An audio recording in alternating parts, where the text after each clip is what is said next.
2 days of live commentary in a row? Blasphemy. Although, after all, I am the resident dweller of the underworld, Dark Anubis. And today's video, the only thing slow about it is the length of it. And even then, it has some speed in it. Let's take a look.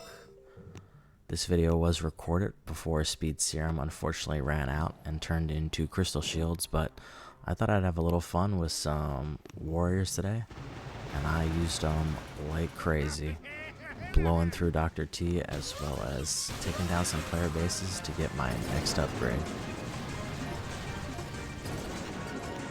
I hope you guys enjoyed my defending Hammerman video yesterday, and I saw some comments about kind of the future and stuff like that, so like I said, I'm still making videos at least for this week. We might change up the schedule a little bit next week, but we'll get to it when we get to it. I'll put out more information about it.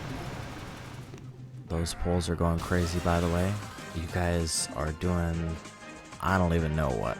I saw Dr. Vitamin was winning for the latest poll or the poll before. I have no idea why. Maybe you guys know some hidden tech. You'll have to let me know what it's all about. But it just continues to surprise me to see the kind of voting you guys are all doing towards it. And as you can see thus far, no trouble. We do pretty much smoke tactics for the whole video. And we kind of just let our warriors go crazy. Now this tactic did work on the ult account as well. I wanted to make a video about it, but I unfortunately didn't get all of the recording that I wanted to. And while these warriors burst through this base, I'd like to do my shout out as usual. If you guys enjoy the comments, enjoy the video, don't forget to like, subscribe to the channel, and turn on those notification bells if you want to keep up to date with what's going on with the channel and how the future of the channel goes as well. I appreciate y'all, and I appreciate all the continued support. We do lose a couple warriors just about every hit, but for the most part, not too bad. Like I said, this is a little bit harder to do if you don't have instant training, but warriors are one of the cheaper troops to wait on training time wise. So like I said, I do have one of the highest level warriors. I think mine are like 20 or something like that. I am HQ 23, so I can take a little bit of splash damage without having to worry about it. And mind you, some of these headquarters at the higher Dr. T stages are like 500k health, and you'll just see just how ridiculous Speed Serum is. The caveat to Speed Serum that a lot of people may not realize though is Speed Serum, although it increases troop attack speed by 300%, I believe it is, it also decreases their damage output and as well as buildings by 50%. So it still increases DPS overall, but it's something to keep in mind, particularly if you're like trying to burn down a building with burst damage rather than speeding it, so to say.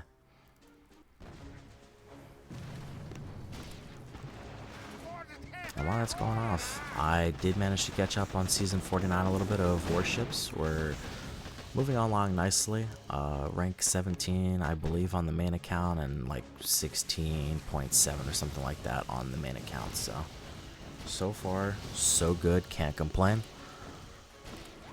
Ooh, almost got 8 up there from those mines, but we made it work.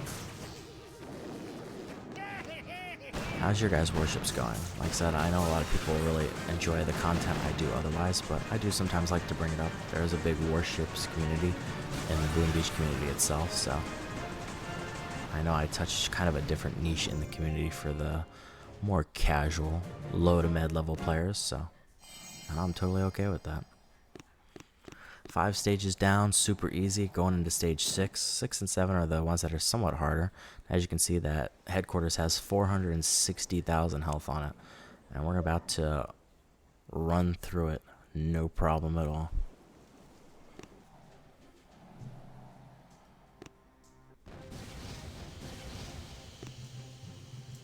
And here we go. We're doing a little bit of a different hit right here. Just trying to flare our troops all together, just because the headquarters is slightly offset here, so we're trying to find a better angle. Most warriors have better pathing when it comes to 90 degree and 45 degrees, so That's why you always want to try to find one of those angles so that your troops move slightly more comfortably. And once again, eating a lot of mines there, but my warriors are relatively healthy, all things considered. I also think I didn't boost here, and if I did, it was probably a slight boost to my statuses and stuff like that. Like I said, Speed Serum is just such a overpowered gunboat ability.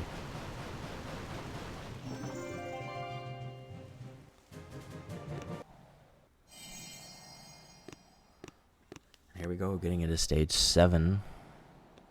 This one actually wasn't super hard. I probably could have did this like any other normal base. But like I said, we are all about speed and speed running Dr. T, so that's exactly what happens here. Once again, I don't always believe in finding an anchor point. Usually, if you guys see my player base attacks, you'll see I don't anchor often. I use a lot of ground flares. But just because it's a little bit weird to navigate this portion of Dr. T, I decided to anchor in some of the points. So I missed a shock mine there, so some of my troops did get stunned, but not a big deal. And once again, we're not too nervous about this, that's for sure. So we're just gonna roll along and blast through it.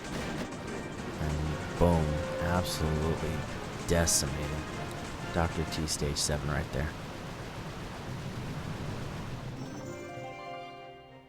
Ain't no thing but a chicken wing.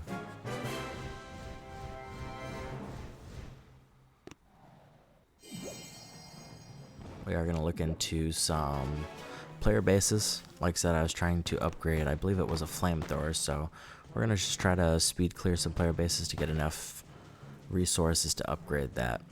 I do apologize, I haven't shouted out my homies as of recent times, my resource base exchangers, but I haven't really been exchanging resource bases a whole lot with them, so we shall get back into that probably in tomorrow's video, I'd say. Today's video was all about just absolutely doing a ultimate map clearing, showing the powers of warriors, but more so Speed Serum and just how incredible that stuff is.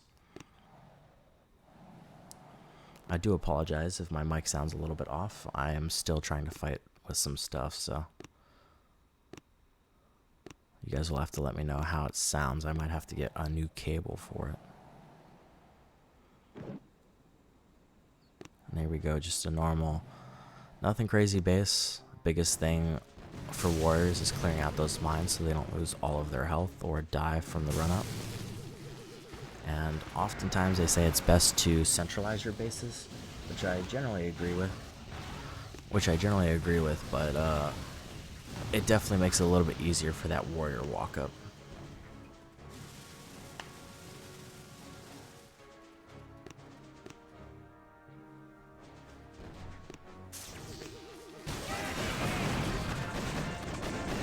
Mind you, the current tribes also has headquarters health, so a lot of these headquarters actually have like, I don't know, 300, 400k health, so it just goes to show you just how fast these guys are melting. It's ridiculous. Not to mention at this VP level, a lot of these guys run ice statues, you know, the 2 masterpiece, if not more, so. But I am not worried about it. Like I said, as long as I do my P's and Q's, get those mines out of the way, and shock a couple things, we're going to easily beat through this.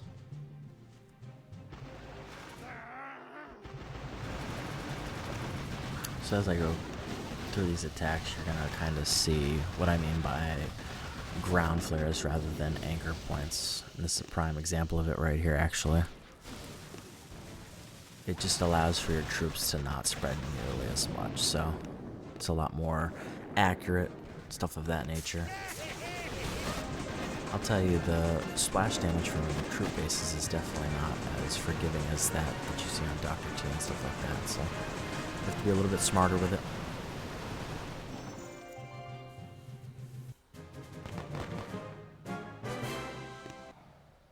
And there's another player base down.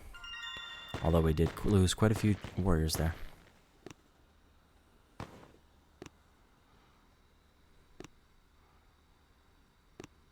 Now I try my hardest to find bases that have a little bit more resources rather than less. If someone has like below 100k resources, I'll usually just try to re-roll them if possible. It's just a waste of time, I guess. Resources, troops, whatever you want to call it. Resource reward definitely helps in this realm, though. I did recently drop one of my resource reward statues for the Mega Crab, and I'm actually thinking about maybe putting it back, but we'll see.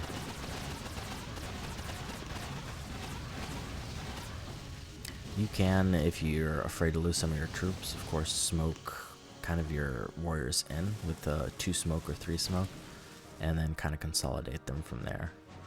Like I said, I just get a little bit too lazy to do so. My warriors can at least take some type of beating, so I'm not worried about losing onesies and twosies. The big thing here is just making sure that you shock these shock launchers or anything that might stun or stall your warriors. There's another base down. Easy peasy lemon for cheesy.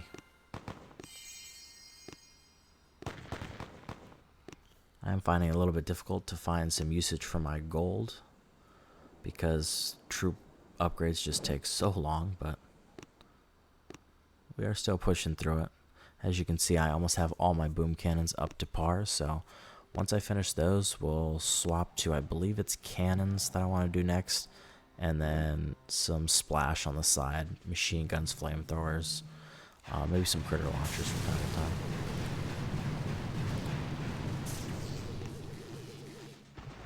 I'll tell you what, once the speed serum disappears though, using warriors when headquarters healths are like 50% more, however much it is, or in the case of like some of these blue statue players, it just makes it so much harder to use warriors.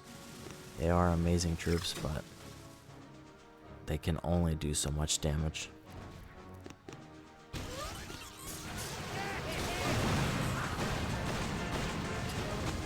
Drop a little critter right there. Just absolutely decimating these bases. Ain't nobody standing no chance. It don't matter, you don't gotta be a max level. You can mess people up still the same. There is no perfect defense, only how well your offense can tear down that base. Bada bing, bada boom. Oh, maybe it was a boom cannon. I think I said flamethrower earlier in the video. It's clearly a boom cannon that I'm aiming for, so I do apologize. You guys will probably see that. It's a little Easter egg. Did you find out that I actually meant a boom cannon? Did you get far enough in the video to know that I'm talking about that? Let me know in the comments. I believe this is our last player base, as it should be just enough to push us over the edge to get that boom cannon going. So this one's a little bit wonky just because it's very spread out in mines and stuff, so we decided to do a slightly off angle push here. And this is where I once again tried to use slight anchor point so that I'm not trying to clear out the little scattered mines and things of that nature. So